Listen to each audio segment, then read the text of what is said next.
자, 또 시작하겠습니다. 학생 여러분, 교과서 몇 쪽을 펴면 됩니까? 158쪽을 펴면 됩니다. 호르몬의 조절 작용 이렇게 나와 있는데 여기에서는 중간 챕터가 바뀌었습니다. 여기에서는 뭐가 냐면 잠깐 볼게요. 옆으로 밀고요. 여기서는 2시간 정도가 될지 3시간 될지 모르지만 여기서는 뭔 내용이랍니까? 항상성이라고 나옵니다. 항상성. 동일성이라고 그러면 돼요. 또는 일정한 것. 또는 한 것, 또는 건강이라고 이해하는 게 제일 좋습니다. 우리 몸의 건강, 또는 평형, 또는 균형, 이런 거라고 생각하면 돼요. 그럼 뭐라고 정의합니까? 사람의 체온, 우리 몸은 체온, 혈당, 심박, 심박동수 있죠? 심박. 우리 몸의 혈당이 얼마 되는가 등을 일정한 범위에서 조절하는 것.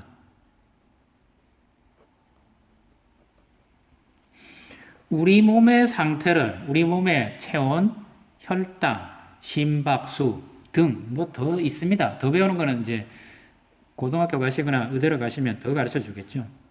범위에서 일정하게 조절해야 됩니다. 지금 코로나 때문에 학생들은 아침에 열심히 뭘 재고 있습니다. 체온을 재고 있습니다. 체온은 36.5도에서 더하기 빼기 0.5도에 있습니다. 거의 대부분 아이들이 여기에 있어요. 선생님 그럼 1도는요? 예, 여기 1도를 더해 볼까요? 그러면 37.5도가 됩니다. 그래서 선생님들이 37.5도 넘어가면 너 어디 아프니? 라고 물어봅니다. 37도는 그러면 1도예요.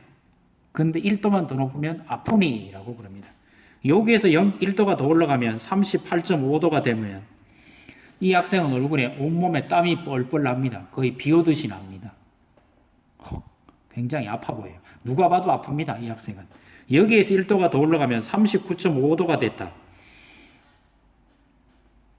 이 학생 몸은 얼굴이 벌개지면서 열경련이 합니다. 들들들 떨고 열경련이라 그래서 당해본 사람은 압니다. 모르는 사람은 모릅니다. 굉장히 더 아픕니다. 40도 넘어가면 어떻게 되는데요? 사람, 그만 설명할게요. 굉장히 위험해집니다. 40도 체온이 40도에 돌파하면 사람이 죽을 수도 있고요. 아니면 낫더라도 심각한 장애가 올 수도 있습니다. 그래서 열은 절대로 아무리 에너지 많이 쓰더라도 38도 이상 올라가면 안 돼요. 선생님 가끔 38도가 나오던데요. 예, 그거는 일부분 온도계의 오차 때문에 그럴 수도 있고요. 온몸의 온도, 즉 심장의 온도라든가 심장의 온도는 뭐 좀 재기가 그렇잖아요. 위치가 어디 있는지 아시니까 심장의 온도가 38도가 넘어가면 위험합니다. 그래서 보통 38도가 잘 넘지는 않습니다. 자, 여기까지 하고요. 볼게요. 이런 것들을 일정하게 유지하는 것, 중요한 것은 일정하게 유지하는 것. 이걸 뭐라 그럽니까? 항상성이라고 그럽니다. 항상성 얘기했어요. 이런 것들을 일정하게 유지하는 것, 이것을 항상성이라고 그럽니다. 그러면 이 항상성을 조절하는 놈은 뭐가 있습니까? 항상성 조절하는 놈은 항상성, 우리 몸을 일정하게 조절하는 놈은 크게 두 가지가 있습니다. 첫 번째는 신경입니다. 두 번째는 호르몬입니다. 그럼 뭐는데? 신경은 빠르게 해주는 놈이 있으면 앞에 제가 이제 빠르게 해주는 놈이 있으면 느리게 해주는 놈이 있습니다. 빠르게 해주는 놈은 교감신경 그러고 느리게 해주는 건 부교감신경 그래요. 네, 뭐 제일 좋은 게 어떤 겁니까?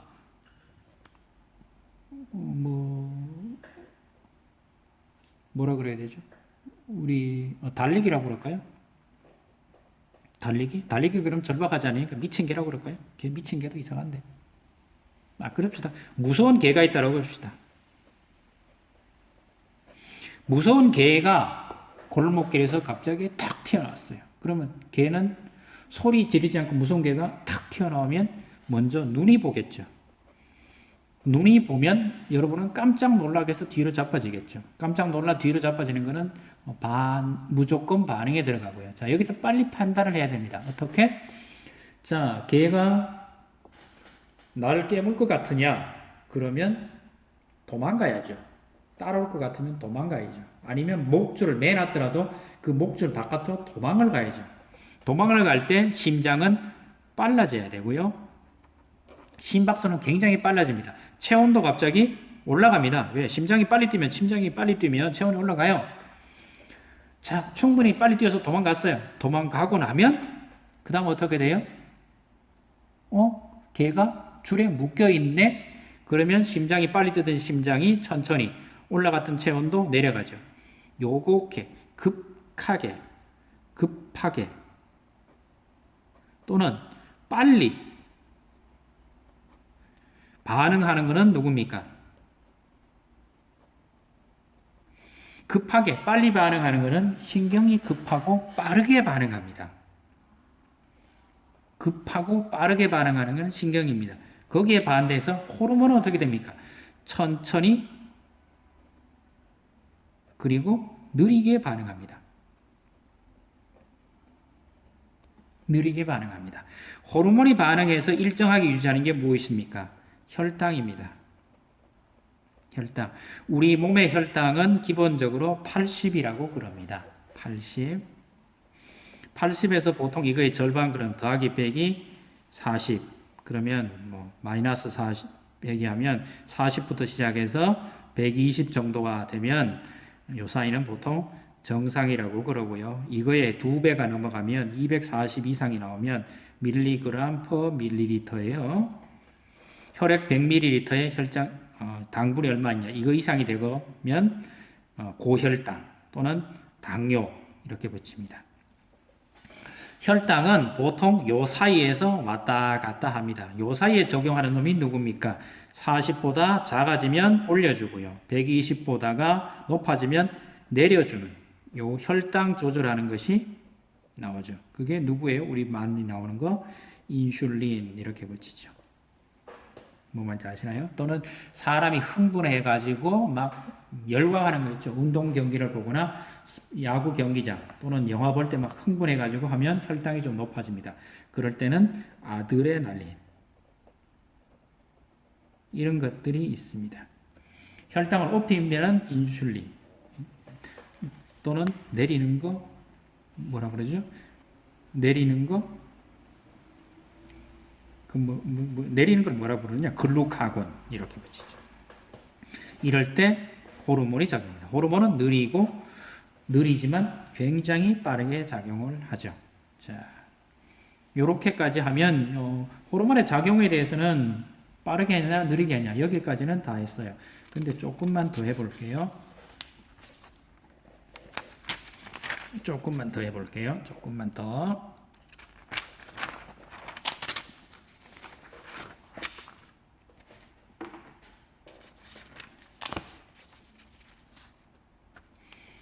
보통 우리 항상성을 조절하는 것 중에 제일 많이 문제가 되는 게 이 호르몬입니다. 호르몬은 호르몬샘 또는 호르몬선 이런 말을 끝에 씁니다. 호르몬샘, 호르몬선 가장 대표적인 게 갑상선 또는 갑상샘. 근데 선이라는 말을 쓰죠. 선은 그랜드 이렇게 합시다. 샘은 폰테인이 아니고 그냥 그랜드 같은 말입니다. 새서 나는 것. 선 또는 샘 그래서 특정한 부위에서 발생됩니다. 특정한 부위에서 생성됩니다. 호르몬을 작용하는 것은 간내에서 합니다. 그러니까 간내 보통 시상하부 이런 말도 쓰는데 그거는 빼고요. 특정한 부위에서 작용됩니다. 배출은 어디로 배출이 됩니까? 배출은 혈관으로 배출이 됩니다. 혈관으로 배출됩니다. 호르몬 세럼에 나와서 그 호르몬이 어디로 들어간다고요? 혈관으로 들어가요. 그럼 어디로 따라갑니까? 혈액을 따라 이동합니다. 그리고 어떤 장기에 도달하죠. 장기를 가지고 표적기관 그럽니다. 자, 이렇게 붙입니다. 호르몬은 특정한 어떤 한 부위에서 만들어지는데 그걸 선 또는 샘 이렇게 붙입니다. 특정한 한 부위 그걸 선, 샘 뭐라 그럽니까? 마지막 이런 걸 그냥 그렇게 붙인다라고 생각하십시오. 어디로 분비됩니까? 혈관으로 분비됩니다. 그럼 혈액 따라 쭉 가서 표적기관에 도착해서 여기서 활동을 합니다. 활동을 하면 어떤 현상들이 나타납니다. 현상들이 커집니다. 현상들이 나타나요. 그래서 부족하냐, 모질하냐 이런 말을 붙입니다. 그리고 이게 심리적으로 건강에 지대한 영향을 주죠.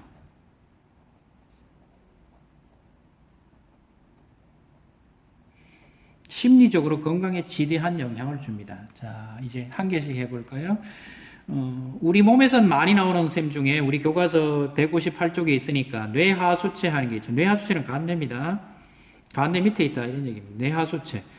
뇌하수체에서 모든 것들이 다 나옵니다. 여기에서는 뭐가 나옵니까? 생장 호르몬 하는 게 나옵니다. 여러분이 키 크죠?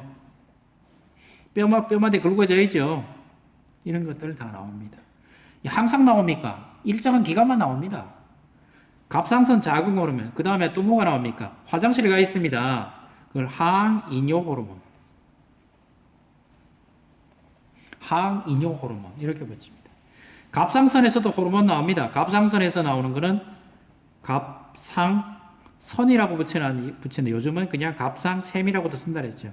여기서 누가 나옵니까? 티록신이 나옵니다. 티록신은 체온 조절하는 물질이에요. 추우면 많이 나오고요. 더우면 조금 나옵니다. 그럼 뭐 하자는 겁니까? 티록신이 세포를 활발하게 하면 우리 몸에 열이 나겠죠. 티록신 뭐 이런 것도 나오고요. 이자에 가면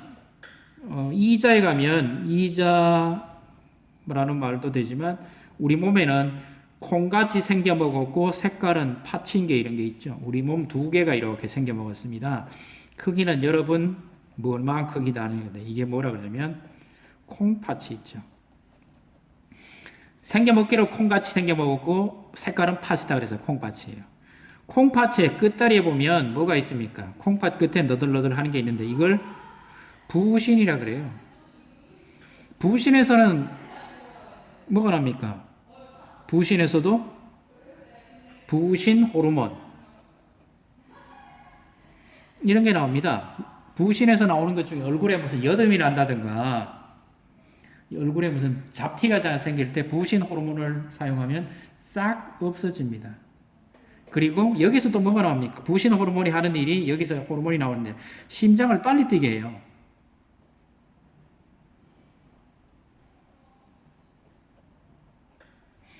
그러니까 이게 선천적으로 많이 나오는 사람들이 있어요. 그래서 이 사람들은 조금만 흥분하면 얼굴이 빨개져서 막 홍당무가 되는 사람들 있죠. 그래서 우리 교과서 보면 에페네프린 뭐 이런 말도 나오는데 혈압도 빨리 해주고 부신 호르몬 이렇게 붙입니다. 부심에서도 호르몬이 나옵니다. 그 다음 또 어디가 나오냐 그러면 우리 몸에 원금이 아니고 이렇게 생겨 먹은 게 있죠. 이렇게 생겨 뭐가 있는데 이게 이자 하는 거죠. 이자, 이 장기 원금이 아니고 이자예요.